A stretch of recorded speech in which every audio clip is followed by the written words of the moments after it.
Sometimes the most dangerous words we say are, "I'll do it later. There's still time." But what if later never comes? What if the time you're wasting now is the very moment that could have changed your life forever? This is not just a story, it's a wake-up call. In a quiet village tucked between green hills and wide rivers lived a boy named Arav.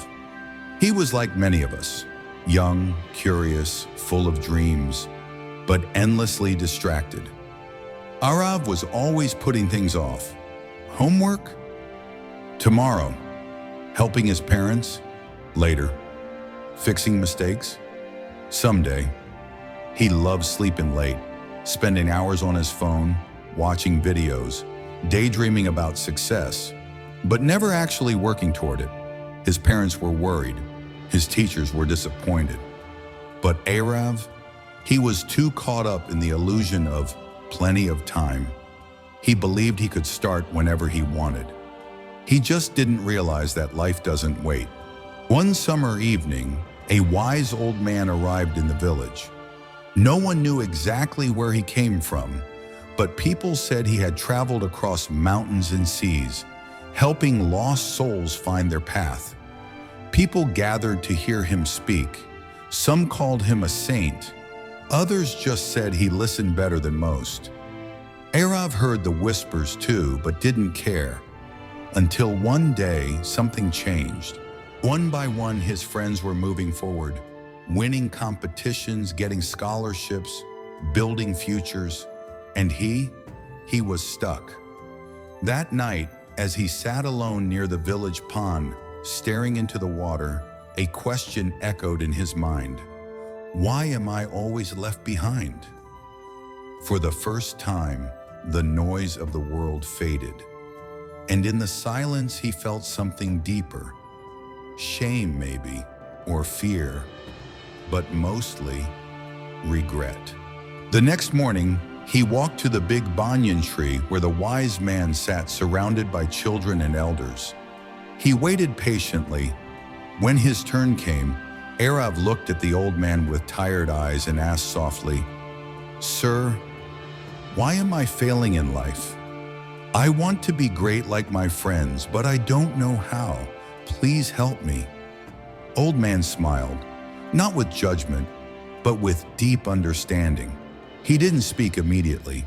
Instead, he handed Arav a small sealed jar. Inside it was a candle, fully burnt, and a small note attached. The note read, "This is your time. Once it burns out, there's no way to light it again." Arav looked confused. The old man said, "Let me tell you a story. Maybe then you'll understand." Many years ago, there was a young man named Kunal, a classmate of a noble king. He was bright, full of ideas, but just like you, he had one bad habit. He never respected time, always late, always distracted. He believed talent alone was enough. Many years passed. The king rose to power, leading his kingdom with discipline and vision. But Kunal, he remained poor, unknown, forgotten. He blamed luck. He blamed others, but never himself. One day the king saw Kunal wandering outside the palace, tired, worn out, broken by life. Feeling pity for his old friend, the king said, "I'll give you one chance.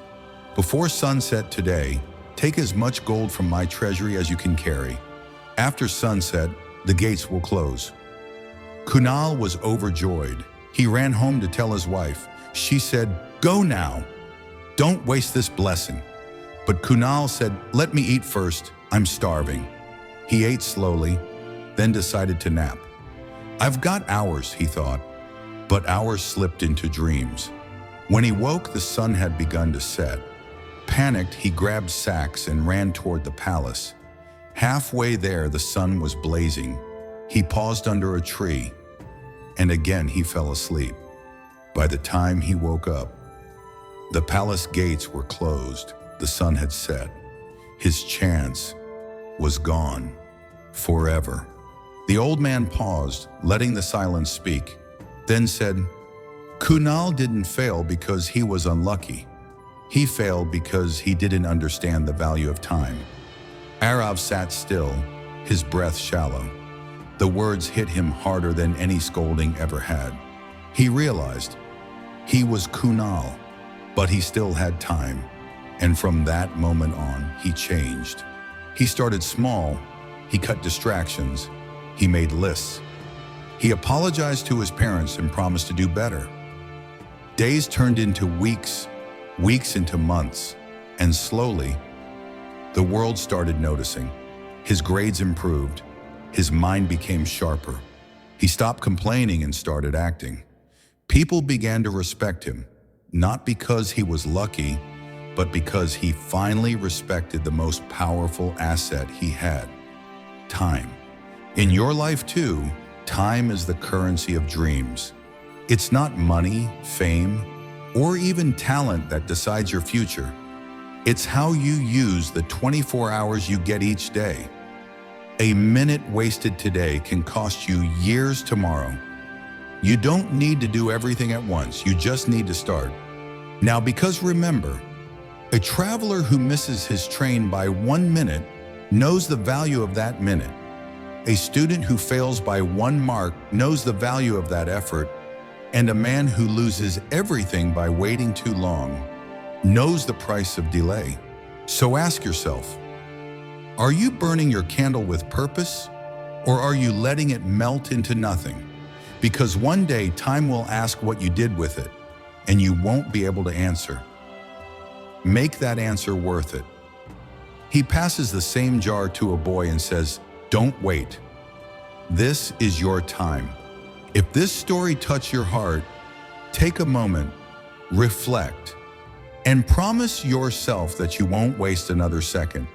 Share your thoughts in the comments. What is one thing you'll stop delaying today?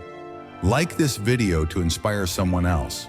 Subscribe for more real stories that wake you up and guide you forward. Until next time, stay mindful, stay focused, and remember, time lost is life lost.